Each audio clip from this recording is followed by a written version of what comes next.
Welcome back to the channel. We're going to be taking a look at the Talaria Sting MX3 version. So this is the previous version. Now they have out the R version MX4. Yeah, I just call it the MX4. Yeah, so we have Aaron over here and my sexy self. So here's the Talaria as we have it set up to rent at this point.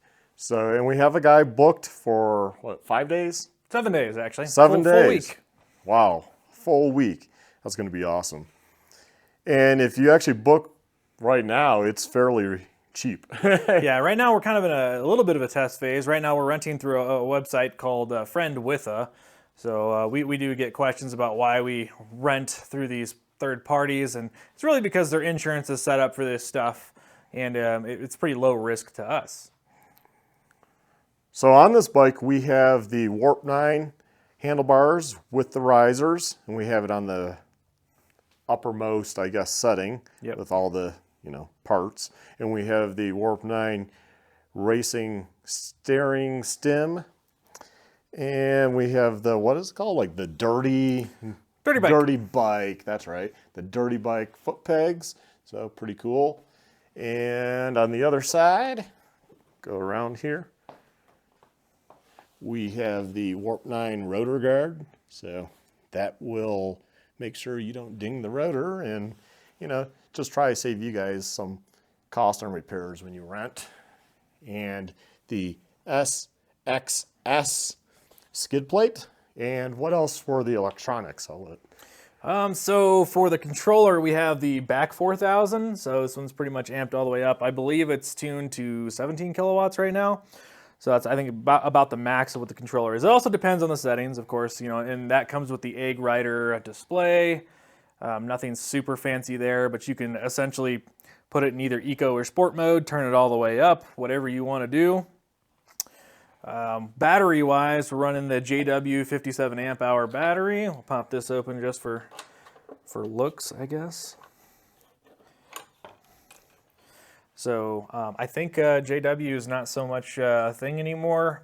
Or going forward, we're going to be working with EBMX for batteries. And motors and everything else they might sell. Yeah, EBMX has been pretty cool so far.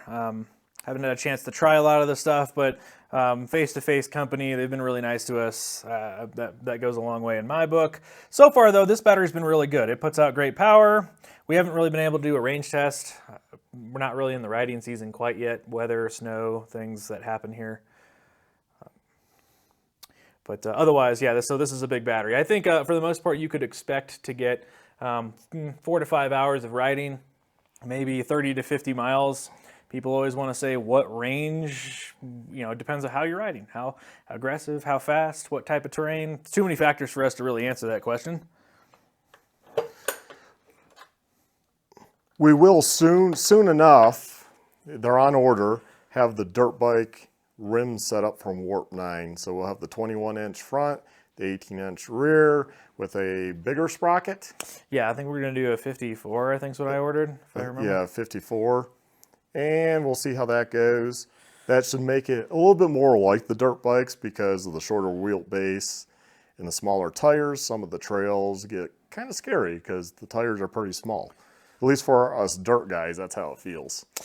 Yeah, definitely. I mean, and you can still loft the wheel. I know these are torquey and whatnot, but yeah, the 21-inch wheel is just kind of get really used to it. I don't know. I never felt kind of off-put by a wheel size before, but there it is. And yeah, the suspension on this, what is the... So this one, our model has the D&M front forks, which is, I guess, the less desirable forks from the Talaria Sting. Probably going to end up putting the Talaria factory forks on here. That's probably the most cost-effective option that has a really good quality fork. I think the biggest complaint with the D&Ms is that they're kind of okay when you first get them, and then the shim stacks break down really quickly. So far, they're okay. I think they're pretty harsh for my liking. The rear seems fine. I don't really have a lot of complaints. But we'll probably throw in a little bit better set of forks for people. I know we want to do what's common and what's comfortable for people. Yeah, this is a fast ace. So, fast ace. The new MX4s, I think, come with the Talaria factory suspension. From what I've been told, they're actually fast ace forks and shock in the rear. They've just been specially tuned by Talaria. People like them. If they're good, they're good. That's pretty much all that matters. And if you want to buy one, we can get these. We can also get the new R/MX4s also. And we're going to be, well, we are a dealer for the RAR Mantis. So you can also come and try one of those out. Ours should be coming in hopefully soon. Yeah, next couple of weeks. Yeah, next few weeks here. And then we'll have one to rent, one to sell. So we have one on hand if you're interested in that bike. And it'd be the newer RAR that has been updated in many ways since the initial release. Yeah, there's a lot of cool things. RAR, we didn't order a large quantity quite yet because we need to test them ourselves. We don't want to sell things that we don't test, so we bought one for the rental fleet, and then we're going to have one as well to sell right away. But we'll be doing a whole bunch of riding. We'll be doing a whole bunch of cool stuff. The MX4s, I think, will be a really great deal because the MX4 puts out 8,000 watts, 8 kilowatts for whoever metric you want to listen to. So more power, bigger battery. I think it's a 45 amp hour battery. You get a lot of the things that we've upgraded on our MX3 kind of standard with the new MX4s. Now, of course, this bike, modified as it is still far more powerful than the MX4, but it's, of course, got the very expensive battery, expensive controller, skid plates. So, but, you know, if you're going to start out, I'd go towards an MX4 these days, especially with the price difference not really being a thing.